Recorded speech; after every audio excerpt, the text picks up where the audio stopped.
Bonsoir. Cette histoire de remplacer le français par l'anglais, et qui revient régulièrement dans les déclarations officielles, n'en finit pas de remuer le marécage politique. Un sujet qui en dit long, autant sur les méthodes du régime que sur l'absence abyssale d'une intelligentsia portée, disparue désormais, puisqu'elle ne réagit plus à rien, si ce n'est aux injonctions du régime qui la sustentent. Cette histoire de grand remplacement linguistique, du jour au lendemain, par la grâce de tous les saints, mérite vraiment qu'on en parle. Et nous allons en parler aujourd'hui. Elle mérite qu'on en parle parce qu'elle est l'un des fonds de commerce les plus juteux du régime, à plusieurs égards. D'abord, celui qu'il utilise un peu comme un moyen de chantage contre ses propres protecteurs français. À chaque fois que ses relations avec ceux-ci se dégradent un temps soit peu. Il sait très bien, ce régime, que la France aussi sait que l'Algérie est sans doute le premier pays francophone au monde, à des niveaux différents, en dehors de la France bien sûr, même si elle ne fait pas partie officiellement de la francophonie, l'Algérie j'entends. Et ainsi, à chaque couac, à chaque incident, à chaque différend, comme la dernière fois après les déclarations de Macron sur la rente mémorielle, sur le système politico-militaire algérien, sur la réduction des visas aux barons du régime et leurs familles, et autres sorties du genre, qui ont été perçues par le régime comme une intolérable et très hostile manifestation. Ce qui avait entraîné, rappelez-vous, le rappel immédiat de l'ambassadeur algérien en France, mais aussi et tout aussitôt la remise sur la table du remplacement de la langue française par la langue anglaise, comme à chaque fois. Mais il n'y a pas que cela dans ce fonds de commerce. Il y a aussi ce côté très important de cette fameuse rente mémorielle, de cette honteuse et interminable exploitation de la révolution de novembre, de la lutte armée, de l'ALN, des Moujahidines, des Chouhada, Rabbi yarhamhum, et donc de la stigmatisation du colonialisme français à effet retard par les dignes héritiers, bien sûr, de la glorieuse révolution de novembre que sont les barons de ce régime. Par les dignes successeurs de l'ALN, bien sûr, que sont les chefs de la junte qui ont pris l'ANP en otage. Et autres récupérations du même genre, où la langue française est quasi officiellement identifiée au colonialisme, au crime du colonialisme. Mais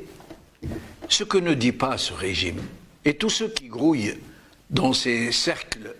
périphériques, dans ces parages et dans ces mangeoires, et que, dans le même temps où tout ce bon monde flétrit la langue française et la France, tous ces gens ont tous remué terre et ciel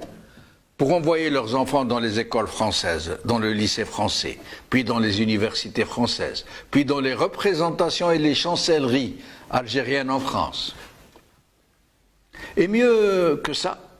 c'est dans les hôpitaux de cette même France qu'ils soignent leurs petits et gros bobos, et ceux de leurs smalas. C'est dans ces banques, dans les banques de ce pays, qu'ils planquent l'argent qu'ils ont piqué à leur peuple, qui, lui, dans le même temps, crève dans des hôpitaux en ruine qui datent de la période coloniale. Et le plus hilarant, s'il n'était tragique, venant de ces gens qui disent vouloir remplacer le français par l'anglais. Et que la langue qu'ils utilisent eux-mêmes tous les jours, jusque dans leurs familles respectives, avec leurs propres enfants, entre soi, cette langue est le français.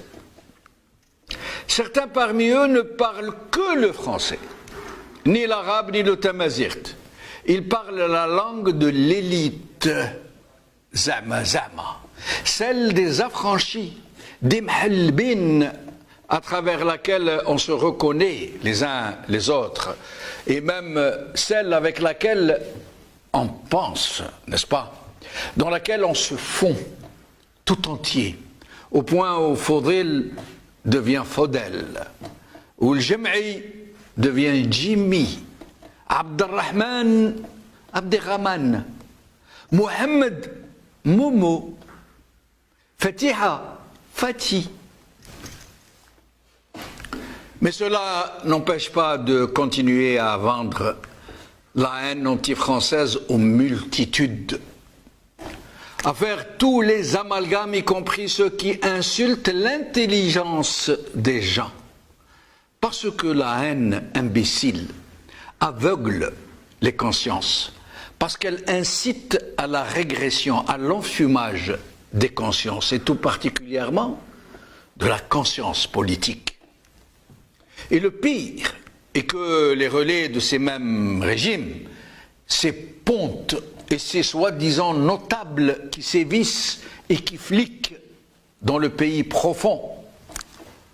qui reprennent et répandent ce discours de haine anti-français et anti-francophone, sont les premiers à tout faire pour envoyer leurs enfants dans les écoles françaises, ou du moins à dispenser l'enseignement de cette langue à leurs enfants, contre paiement sonnant et trébuchant, en attendant de pouvoir les envoyer faire leurs études en France. Et c'est ainsi que toute une société, qui sait pourtant que le français est devenu une sorte de sésame, la langue véhiculaire des élites et des pseudo-élites, qui est passée du statut de tribu de guerre à clé pour arrivistes et autres parvenus, n'en finit plus d'entrer en transe,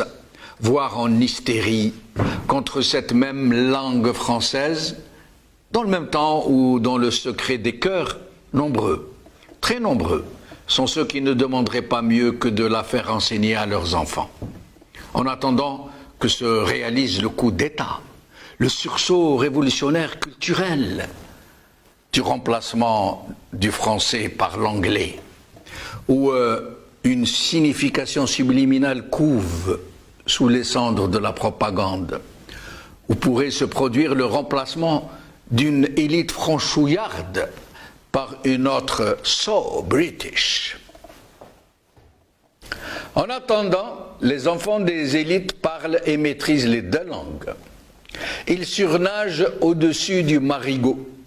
portés à bout de bras par ceux qui font la claque à leurs parents, à leurs cousins, à ceux qui tiennent le pays tout entier. Et pendant qu'ils se disent des choses et d'autres, en français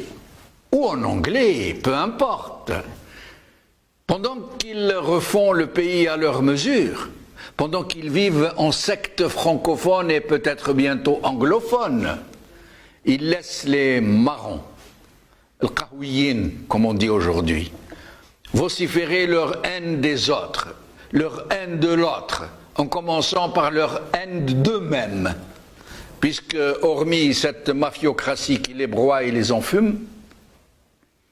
ils n'ont plus de quelconque repère que l'acrimonie érigée en dogme et peut-être aussi en hymne national.